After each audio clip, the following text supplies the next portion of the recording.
Welcome to Happy Hour, brought to you by Best Damn Bookkeeping. I will share an experience. I think I've probably shared it here before, actually. I know I have, but it's relevant to right now because this is when it should be told.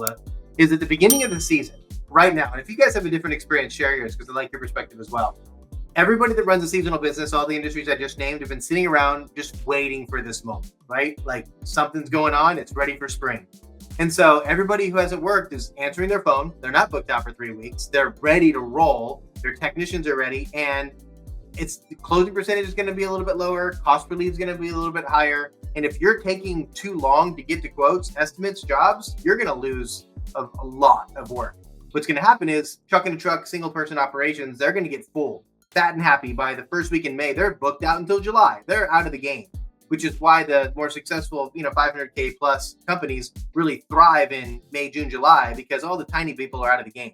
So if you're struggling now with average ticket or a closing rate, now is the time to really evaluate your sales process, because if you're taking too long, they call somebody else and they're on it. I heard it coaching a plumbing client this morning.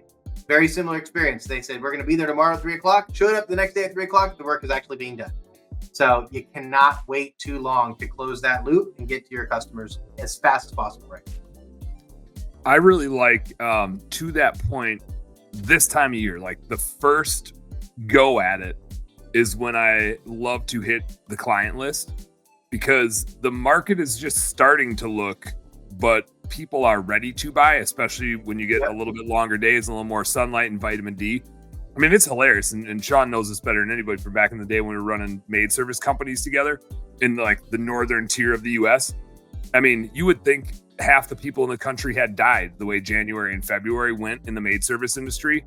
And like, you're inside the house, right? You're not even outside the house. It's not like the snow matters, right, to the consumer, but it does. There's something about the holidays and the drag from that, and the days being shorter, and people don't want to spend money. And like, the minute you start getting, and this is like total Midwestern thing, the minute you start getting days with sunlight and the highs in the mid 40s and you're wearing shorts and the windows are down, because those two things happen together in the springtime.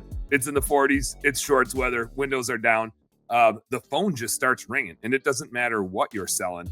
But it's not enough to like fill up your entirety of your schedule. And especially if you're a super seasonal business that has maybe even been shut down for a few months, like that, the front of the line is when to get your client list going. Like, everybody that knows you, put them in the front of the line, right? Fill the schedule up with them first. You'll have plenty of leads as you go to fill up the rest of your schedule. Like Michael said, the chuck in his truck are going to fill up real quick anyway, and most of theirs are going to be repeat clients. The new leads are really going to be April, May, and you don't want to be trying to serve existing clients then. And we found this out the hard way in Minneapolis, of like, we'd have too much demand in May and June, and then we'd have a huge drop off in July, but we would have been trying to serve repeat clients in May and June and not save them for July. So we learned to get after our repeat clients in March before the new clients started really blowing us up, and then save the client list, like not bash our client list and overuse it, save it for the summer months when we have to slow down again. Hey, home service heroes, thank you guys so much for tuning into our home service happy hour content today. I sure hope you learned a little something, and I sure as heck hope that it was entertaining.